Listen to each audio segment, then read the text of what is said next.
Hi everyone, welcome back my channel. How to do it? How to delete unnecessary pages in Zoom whiteboard? First open Zoom app on your mobile. Now click on whiteboard.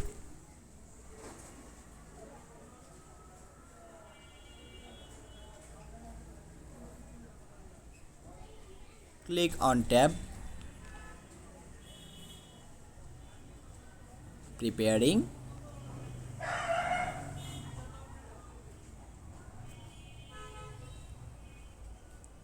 Click on three lines. Delete page contents. Super easy. Delete page. Delete page. Please like this video and subscribe to our channel. Thanks for watching. Bye bye.